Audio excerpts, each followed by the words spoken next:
예, 날씨가 많이 더웠습니다. 예, 비는 온다 그러고 또 그냥 비켜가고 그러면서 더운 날씨에 또 여러 가지로 힘드셨을 텐데 귀한 자리에 은혜 받으며 함께 할 수 있게 되어서 감사하고요. 주님의 은혜가 여러분 모두에게 충만하기를 소원합니다.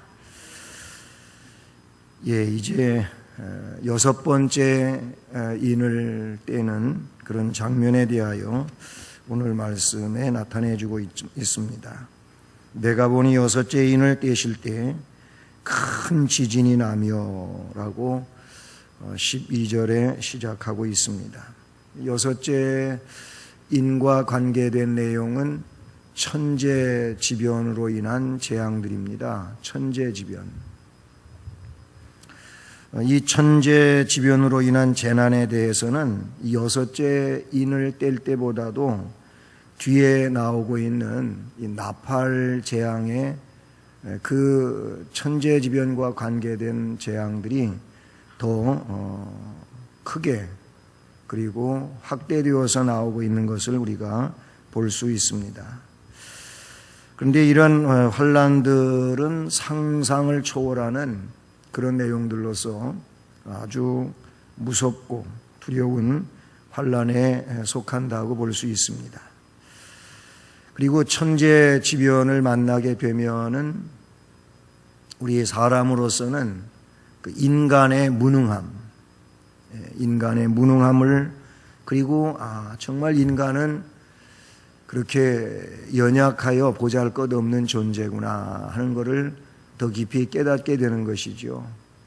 과학의 발전이 이루어지고 그래서 사람들이 그런 과학 문명을 통해서 어마어마한 힘을 갖게 되고 하지만은 그러나 천재지변을 겪게 되면은 이 과학이라고 하는 것도 사람이 머리로 만들어서 낸 일이지만은 정말 아무것도 아니다. 속수무책이라는 얘기죠. 이처럼 무능, 연약, 이거를 절실히 느끼게 되는 것이 천재지변을 통해서 사람이 이해하게 되는, 깨닫게 되는 그런 내용이라고 볼 수가 있습니다.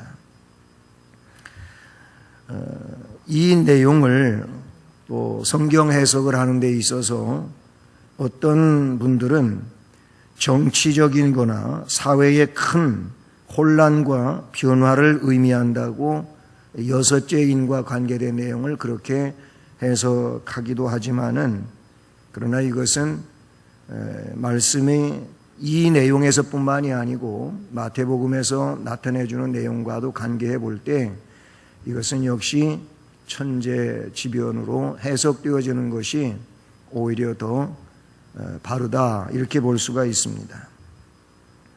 오늘 이 말씀을 보면은 6째 인을 떼실 때 먼저 나타나고 있는 것이 큰 지진이 나며 이렇게 말씀하고 있습니다.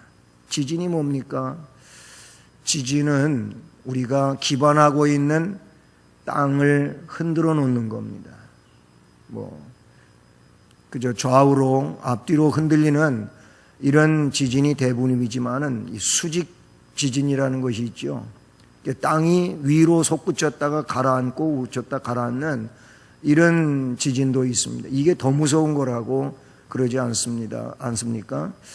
이런 지진 때문에 파괴력은 더 큰 거죠. 일본에서 빚어지고 있는 몇 차례의 지진들이 바로 그런 지진이었어요. 위로 땅이 솟아올랐다가 밑으로 다시 가라앉고 하는 이런 수직 흔들림에 대한 지진이라고 볼 수 있습니다. 어떤 이들은 이 지진에 대해서 성경에 나오는 지진을 경제공황으로 이렇게 해석하고 이해하려고 하는 그런 이들도 있는데 마태복음 24장 7절 말씀을 보면은 거기에 예수님이 말세의 현상에 대해 이야기할 때 곳곳에 기근과 지진이 있으리니 이런 말씀을 하셨어요. 그런 말씀에 근거해 볼 때 본문 말씀은 실질적인 지진으로 인한 사람들이 겪는 어려움이라고 볼 수가 있겠죠. 최근에 그 2016년도 안에 일어난 그런 지진만 보더라도 제가 그 지진이 언제 어디에서 어떻게 일어났는지 그런 통계를 잘 몰라가지고 언제 지진이 있었다 이런 보도는 들었었지만은 잘 그 기억을 못 하고 있잖아요. 여러분도 아마 그럴 겁니다. 그래서 제가 인터넷에서 한번 최근에 일어난 지진 현황에 대해서 이렇게 쳐고 거기에 나온 걸 보니까 한 그 4월 15일 이후에 한 지진이 24회가 있었더라고. 이게 아주 미세하고 그 작은 흔들림 같은 거는 거기에 기록을 하지 않고 적어도 그 5점대 이상 나는 지진들 이런 내용인데 24회가 기록이 되어져 있는 것을 그 인터넷 통계 상황에서 볼 수가 있다는 내용이죠. 그런데 2016년 4월 16일 날 이 에콰도르에 있었던 지진 7.8의 강진이고 그것 때문에 세계에 이렇게 보도되기를 많은 그 피해적 내용들을 이야기했죠. 인명 피해, 재산 피해. 그리고 2015년 4월 25일 네팔에서 이 카트만두 규모 역시 7.8에 해당하는 지진으로 네팔이 무너진 이런 내용에 대해서 그리고 2016년 4월 14일부터 4월 29일까지 일본 구마모토에 5점 이상의 지진이 20여 회가 일어났다는 것이죠. 역시 거기에도 큰 피해가 있었습니다. 그리고 2016년 5월 31일 대만에 6.1 규모의 지진이 발생해서 역시 지구촌에 그 비보를 알렸던 이런 내용들이 있습니다. 그런 내용에 근거하면서 한 24회의 내용이 쭉 나와 있는 것을 보게 됩니다. 그리고 바로 지난 7월 5일 밤에 우리 그 울산 앞바다 밤 8시 33분경에 울산 앞바다 52km 그 바다 해저에서 있었던 지진으로 인해서 그 지진 5.0이라고 그러지 않습니까? 아마 최근에 우리나라의 그 지진으로서는 그래도 제일 규모 있는 그런 지진의 집계로 나오고 있습니다. 5.0. 그래서 좀 예민한 사람들은 이 중부 내륙권에 있는 사람들도 그 흔들림을 느낄 수 있었다. 이렇게 방송에서 보도되고 있는데요. 그래가지고 전화가 몇천 통이 이 지진 문의에 대해서 있었다고 하는 얘기를 지난 5일, 6일 그때 우리가 들은 그런 내용이라고 볼 수가 있습니다. 근데 오늘 말씀을 보면은 큰 지진이 나며 이렇게 말씀하고 있습니다. 지진의 빈도를 보면은 지진은 아주 오래전 옛날에도 있었던 내용이죠. 성경에 나오고 있는 도시들도 보게 되면은 특별히 터키라든지 그 에베소에 이렇게 성지 순례하면서 가 보면은 그 에베소에가 로마의 유적이 제일 많이 그래도 남아 있는 곳이라 그러고 그리고 지금도 발굴하고 있는 이런 지역들이 있는데 그 지진으로 무너진 거예요, 거기가. 그리고 지금은 사람이 사는 도시라기보다는 옛날 과거 로마의 도시로서 그 유적지로 그렇게 남아있고 관광지가 됐는데 거의 지진으로 다 망하고 무너진 거예요. 그리고 그 폼페이 지진 같은 거는 역사에 길이 남는 그런 내용이지 않습니까? 지진의 빈도는 옛날에도 있었지만은 오늘날 더 자주 일어나는 것이고 많다는 겁니다. 그리고 지진으로 인한 그 피해와 참혹함 옛날에 몇십 배, 몇백 배에 이른다고 볼 수가 있어요. 왜 그러면 이렇게 지진으로 인한 피해가 크냐? 이것은 문명의 발달과 함께 여러 가지의 그 삶의 내용이 바뀐 겁니다. 옛날에는 뭐 어디 고층 빌딩이 어디가 있습니까?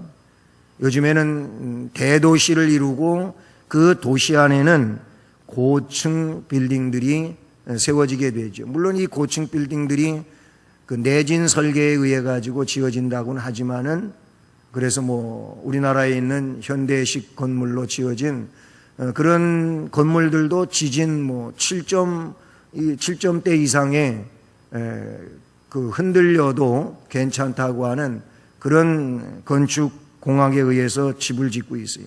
어쨌든 현대에는 엄청 높은 고층 빌딩들, 그리고 큰 댐들, 그런가 하면 이 원자력 발전소들, 뭐 이거 실제로 일본의 쓰나미 때문에 겪은 일 아닙니까? 원자력 발전소를 덮치고 해가지고 그 피해가 엄청나다고 하는 것이죠. 이런 것들, 그러니까 이 엄청난 위력을 지닌 폭탄들의 폭발과 원자력 발전소의 파괴, 이런 것들은 지진으로 인하여 현대가 겪는 어마어마한 피해들을 만들어낸다는 사실이죠. 세계 여러 나라에 비해 가지고 우리나라는 지진의 안전지대 같이 느껴진다고는 하지만은, 근데 항상 그 지진을 연구하는 과학자들은 우리나라도 안전지대는 아니다. 왜냐하면 그 불의 고리에 연결되어져 있기 때문에 그렇다는 것이, 언젠가 우리나라도 예외적인 그런 지진이 일어날 수 있다라고 말하고 있는 것이죠. 우리나라의 지진의 흔적들은 많습니다. 뭐 한라산 백록담도 그렇고, 또 백두산 천지도 그렇고, 백두산 천지는 지금도 여러 가지 그런 징조들이 있다고 하는 곳 아닙니까? 철원에 가면은 그 한탄강이 있습니다. 한탄강은 지진에 의해서 생겨난 강으로 그렇게 알려지고 있어요. 왜 그러냐면 다른 지역보다도 특별히 철원 지역을 관통해서 연천 쪽으로 이렇게 내려가는데, 그 철원에서부터 연천까지는 굉장히 멋있습니다. 한마디로 말하면 거기에 뭐 직탕이라는 데도 있고 고석정이라는 데도 있고, 그 다음에 대한수도원이 있는 이쯤에는 제일로 철원의 절정이라고 할 수 있는, 한탄강의 절정이라고 할 수 있는 그런 곳인데, 거기는 전부 저 제주도에서나 볼 수 있는 여러분 일명 곰보돌이 있지요. 시커먼면서 완전히 구멍 빵빵빵빵 뚫린 거예요. 예. 제주도에는 이걸로 다 돌 하루방을 만들어 가지고 이걸 또 기념품으로 팔기도 하고 하는 그런 일이 있는데, 철원 한탄강 일대는 거의 그런 돌로 쭉 이루어져 있고요. 그 다음에 강의 깊이가 이런 여느 평범한 강하고 다른 것이 아주 절벽 아래에 있는 겁니다. 절벽도 보통 10m, 낮은 데는 10m지만 20m, 높은 데는 30m 이상 이렇게 내려가야 되는 겁니다. 그 밑으로다가 강물이 흐르고 있어요. 그리고 수심도 깊지만은 물살이 굉장히 급류고 빠르지요. 그런 강이 흐르는데, 거기에 과거에 지진이 일어나서 만들어졌다고 하는 것이 아까 얘기한 것처럼 그렇게 깊이 파여가지고 만들어져 있는 것과 동시에 지진이 일어나야만, 용암이 흘러내려가야만 있을 수 있는 그런 돌과 흔적들이 거기에 있다, 그런 얘기예요. 어쨌든 이 지진에 관한 이야기가 6째 인을 뗄 때에 큰 지진이 난다. 여러분, 앞으로 지진에 의하여 어떠한 피해가 일어날지 인류는 이것을 과학적으로 증명하려고 하고 있지만은 알 수가 없지요. 정말 무서운 일이 발생할 수 있는 그런 상황이라고 볼 수 있다는 것이죠. 그 다음에 나오는 내용을 보면은 해에 대한 얘기입니다. 해가 검은 털로 짠 상복같이 검어지고 달은 온통 피같이 되며 하늘의 별들이 무화과 나무가 대풍에 흔들려 서로 익은 열매가 떨어지는 것 같이 땅에 떨어지며, 그 12절 중반에서 13절 내용을 보면은 해 그리고 달, 별들이 그냥 정상적인 위치에 또는 정상적인 빛을 발하며 있지를 않는다는 거지요. 해나 달과 별들의 큰 변동사항이 생긴다고 말씀해 주고 있는 거예요. 먼저 해는 검은 털로 짠 상복같이 검어진다 그랬어요. 우리 개역 성경이었을 때에는 여기서 오늘 그 개정판은 검은 털로 짠 상복같이 이렇게 말하고 있지만은 개역 성경에서는 총담같이 어두워지고 이렇게 쓰고 있었지요.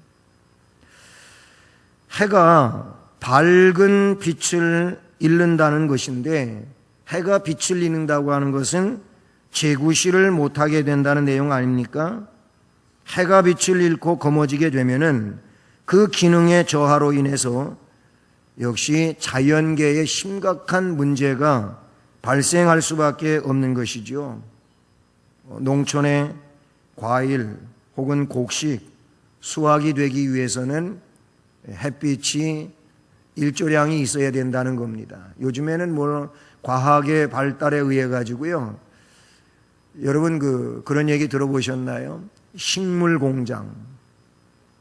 이 도시의 그 거대한 빌딩 안에가 식물을 키워내는 거예요. 뭐 쌈채소라든지 아니면 새싹이라든지 아니면 뭐 이런 그 방울토마토라든지 아니면 오이라든지 식물 공장이 대도시에 있는 거예요. 거기는 햇빛도 필요가 없어요.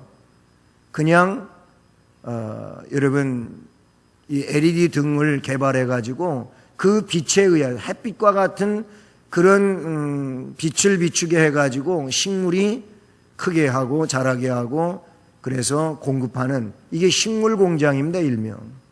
그러니까 농촌에서 땅을 파고 씨앗을 뿌리고 그렇게 해서 얻어내는 것이 아니고 그냥 건물 안에서 거기서 만들어내는 거예요, 식물을. 그런 게 지금은 있어요. 뭐 해도 필요 없다고 생각할 수 있지만은 여러분 식물은 그렇게 해서 만들어내 가지고 우리가 먹을 수 있다고는 하지만은 햇빛이 없어지게 되면은 자연은 그야말로 문제가 심각해질 수밖에 없다는 것이죠. 사람들도요, 적당하게 햇빛을 보면서 살아야지 그렇지 않으면 여러 가지 질병에 시달릴 수밖에 없다는 것입니다. 그래서 이 기분이 우울해지고 좀 우울증을 겪고 있는 사람들은 이상하게도 은둔형으로 가죠. 은둔 막 그냥 깊이 자꾸 들어가는 거예요. 그리고 문 닫아 걸고 막 창도 시커멓게 해놓고 밖에 햇빛 보는 걸 아주 싫어하고 그러는데, 그런데 의사들의 말은 뭐냐면 그런 사람일수록 햇빛을 보라는 거예요. 낮에 나가 햇빛을 보라는 거예요. 햇빛을 보면 햇빛에 의하여 이 기분이 달라지고 몸의 리듬이 달라진다는 거예요.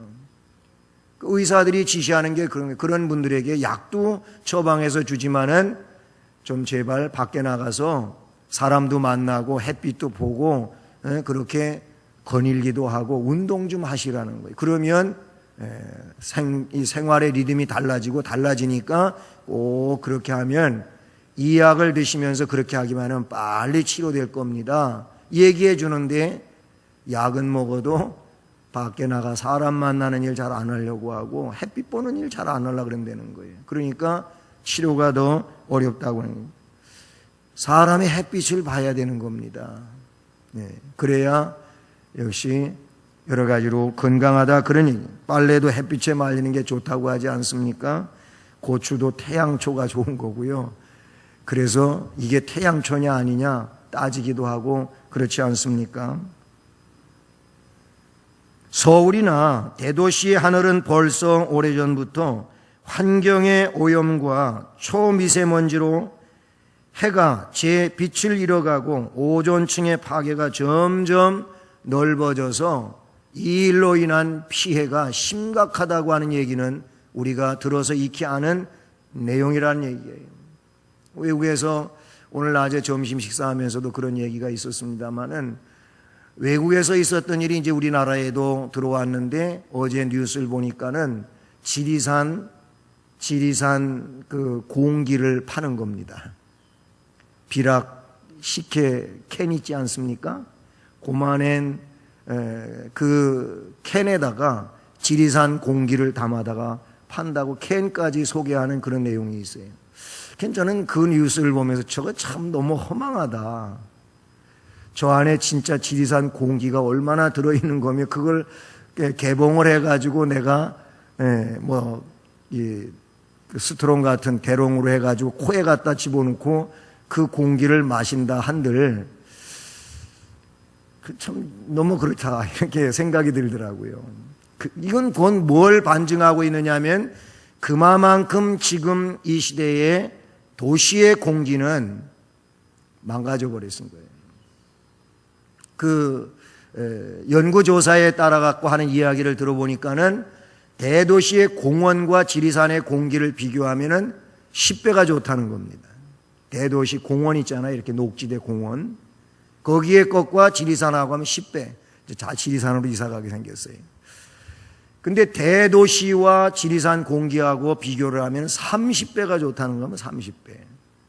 우리가 경험하는 거 아닙니까?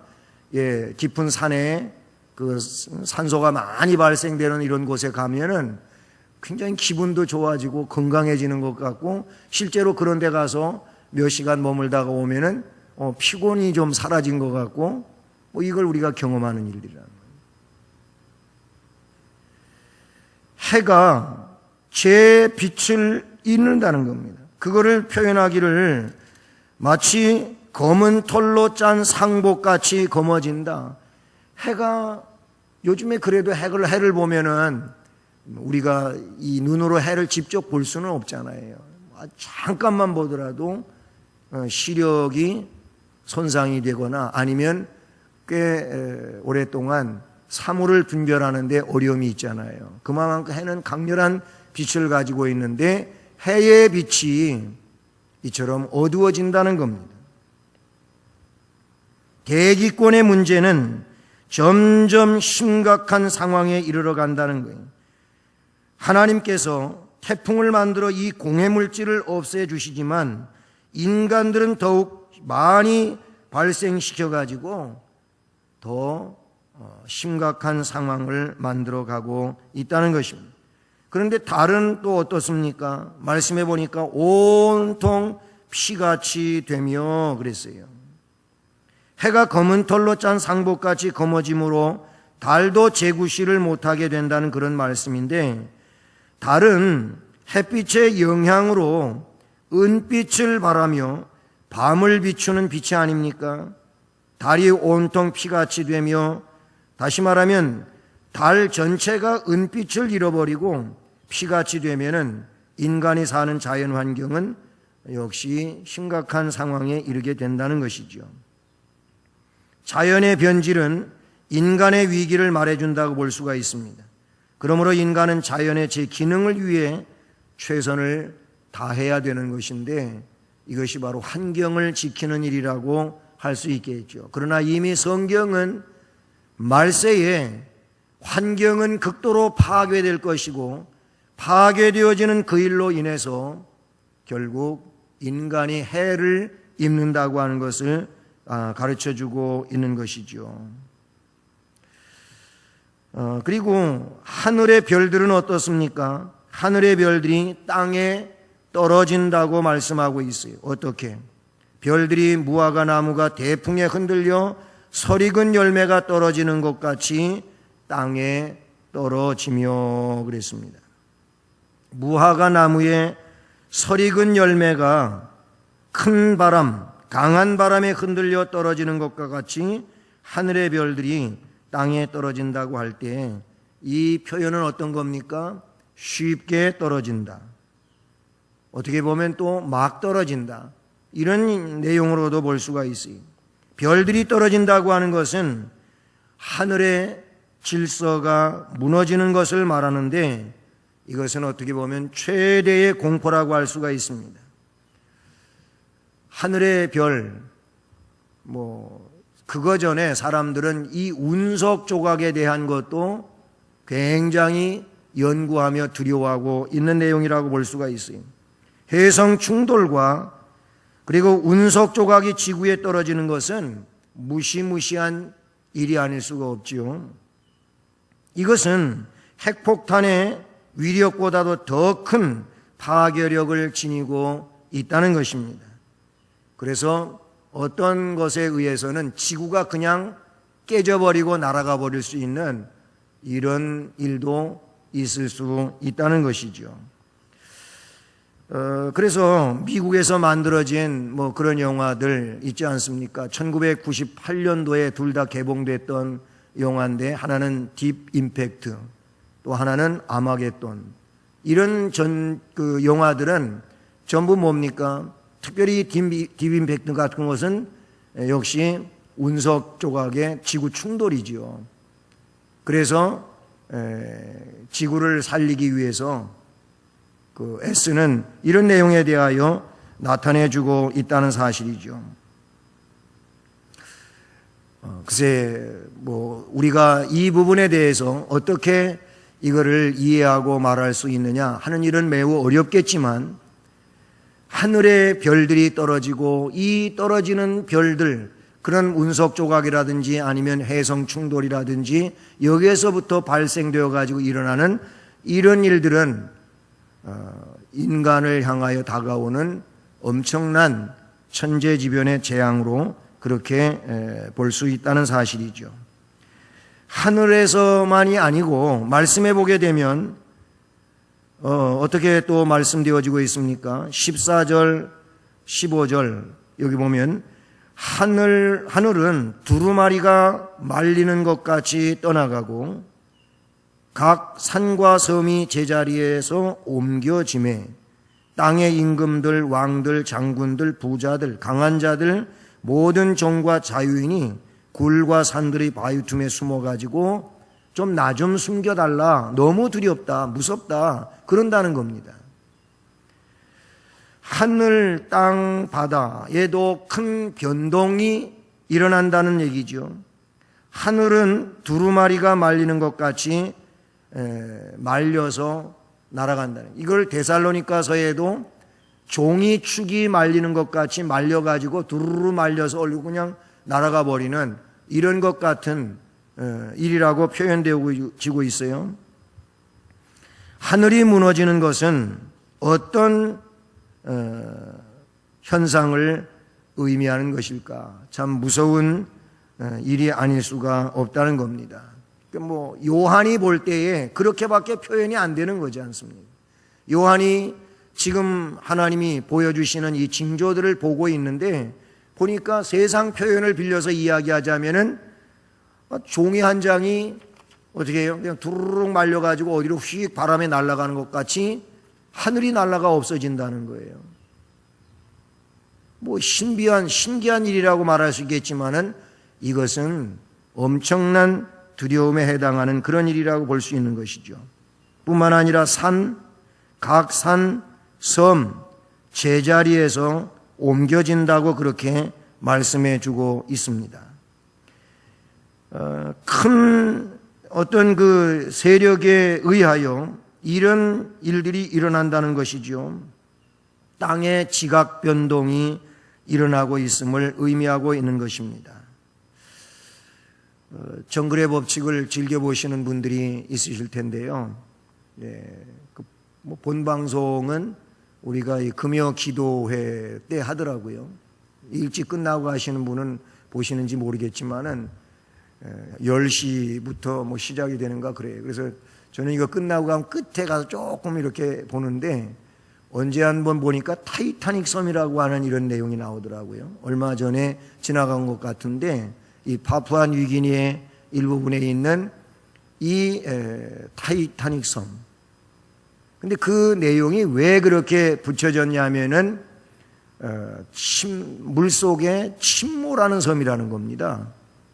거기서 그때 이 얘기해 주는 걸 보면 실제로 많이 물속으로 그렇게 침몰된 부분은 뭐 거의 2m 이상 이렇게 물속에 빠져 들어갔다는 거죠. 그래서 그 섬은 꽤 오래 가지 않으면 그냥 물속에 침몰되는 섬이어가지고 타이타닉호가 그 빙산과 충돌돼가지고 물속에 침몰된 것처럼 그 섬이 그런 섬이라는 의미에서 타이타닉 섬이라고 그렇게 이름을 붙였어요. 가라앉는 섬이라는 것이죠. 뭐 거기뿐만이 아니고 결국 지구의 일부분, 뭐 섬을 위시해서 또 이렇게 바다로 형성된 나라들이 있지 않습니까? 많이 물이 점점 올라오고 물수위가 올라오고 있다고 하는 것을 이야기하고 있습니다. 산도 섬도 제자리에서 옮겨진다고 하는 것은 사람이 상상할 수 없는 일 같지만은 그런 일이 일어난다는 겁니다. 결국 그렇게 되어서 해도 달도 별도 그 다음에 하늘도 산도 섬도 막 이런 일이 빚어지기 때문에 말씀에 나타나고 있는 것은 세상의 모든 사람들, 어떤 특정인들은 제외되는 것이 아니고 모든 사람이라고 볼 수 있는 것은 땅의 임금들, 왕족들, 장군들, 부자들, 강한 자들, 모든 종, 자유인 할 것 없이 굴과 산들의 바위 틈에 숨어가지고 산들과 바위에게 말하되 우리 위에 떨어져 보좌에 앉으시니 얼굴에서와 그 어린 양의 진노에서 우리를 가리라. 왜 보좌에 앉아 계신 분에게서 그 또 어린 양에게 진노에서 우리를 가리라? 그때서야 하나님의 이 진노의 심판과 영원에 대하여 이해를 하게 되고 그러면서 이제 두려움을 느끼는 이런 상황에 대하여 말하고 있는 것이죠. 이 내용은 누가복음 23장 30절에도 아주 짧게 기록이 되어져 있는데 그때의 사람이 산들을 대하여 우리 위에 무너지라 하며 작은 산들을 대하여 우리를 덮으라 하리라 그랬어요. 산들이 무너져서 좀 가리워달라, 덮어달라, 숨겨달라 이렇게 이야기한다는 겁니다. 이 내용에 보면 뭐 임금들에서부터 시작해가지고 종들까지 나오는데 힘 있는 권세자도 두려워할 수밖에 없는 거예요. 이 앞에는 동일하게 두려워할 수밖에 없는 내용이라고 하는 사실이죠. 돈 있는 자도 강한 자도 두려워한다는 거예요. 이게 돈 가지고 해결될 문제가 아니라는 거예요. 권세를 가지고 해결될 문제가 아니라는 거예요. 어떤 힘을 가지고 해결할 문제가 아니라는 거예요. 밀실에 숨어 있는 자도 마찬가지예요. 숨어 있다고 피해갈 수 있는 그런 일도 아니라고 하는 것을 말씀해 주고 있습니다. 너무 두려우니까 산 바위에게 진노를 가리워달라, 숨겨달라 그렇게 하지만 그것도 원대로 되지 않는다는 겁니다. 어느 누구도 이 진노를 피할 수가 없다는 겁니다. 그래서 이제 6장을 마치면서 7장이 시작이 되는데 중요한 게 뭐냐면 인맞은 자가 되라는 거예요. 이마에 인침을 받은 자가 되라는 거예요. 이게 어느 시대든지 마찬가지예요. 하나님 백성으로서 인침을 받는 이것이 중요하다고 말씀해 주고 있는 것이죠. 그래서 7장에 뭐 다음 시간에 살펴볼 내용이지만은 그 7장 2절과 3절에 보면 특별히 3절 말씀에 이렇습니다. 우리가 우리 하나님의 종들의 이마에 인치기까지 땅이나 바다나 나무들을 해하지 말라 하더라 그랬어요. 인치기까지 해하는 일을 하지 말라 이런 말씀을 해주고 있다는 사실이죠. 마태복음 24장에서 주님이 종말과 관계하여 주신 말씀이 있는데 거기에 짧게 나타내주고 있는 그런 내용들로서 주님이 주신 말씀이 뭡니까? 깨어 있으라는 겁니다. 준비하고 있으라는 겁니다. 또 한 가지는 끝까지 인내하는 자가 되라는 거예요. 근데 요한계시록 7장 인침을 받은 인맞은 자들도 보게 되면은 준비한 자들이요 깨어있는 자들이요 끝까지 인내하는 자들이라고 나타낼 수가 있어요. 그걸 어떻게 알 수 있느냐 하면 이 흰옷 입은 자들이 누구냐고 묻는 이 질문의 답으로 제시되는 것이 그들은 큰 환난에서 나오는 자들이라고 말합니다. 그리고 어린 양의 피에 그 옷을 씻어서 희게 한 자들이라고 이야기하고 있는 이 두 가지의 내용은 큰 환난에서 나온다고 하는 것은 환난을 통과하는 자들이에요. 환난을 통과한다고 하는 것은 신앙생활을 우리가 지금 이렇게 하고 있지 않습니까? 우리가 살아가면서 겪는 어려움들이 있어요.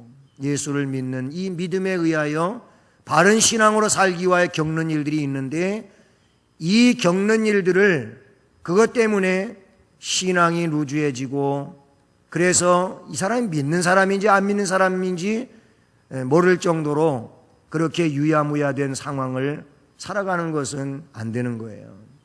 그 속에서 예수 믿는 사람으로 그 모든 것들을 이겨내며 살아가는 것이 큰 환난에서 나온다 그 얘기예요. 그리고 그리스도의 피에 이 예수님의 피에 어린 양의 피에 그 옷을 씻어서 희게 한다고 하는 것은 예수를 구세주로 믿으면서 준비하고 살아가는 자들인 겁니다. 주님의 오실 날을 주님 앞에 설 날을 준비하며 살아가는 자들이 이것이 준비하고 있는 것이고 깨어 있는 것이다. 그렇게 볼 수 있다는 사실이죠. 사랑하는 성도 여러분, 오늘 여섯째 인과 천재지변, 이것은 앞으로 더 심화되어질 일을 우리 주님이 말씀해 주셨습니다. 우리보다도 우리 후시대는 더 예수 믿고 사는 일이 힘들고 어려울 수 있을 겁니다.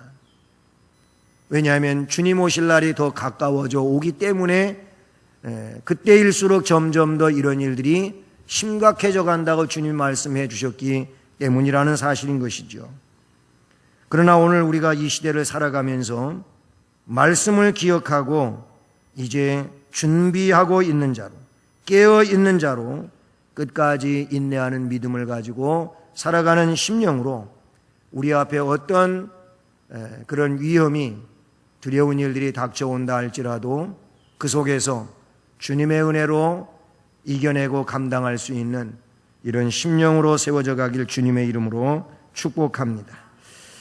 우리 찬송하시겠습니다.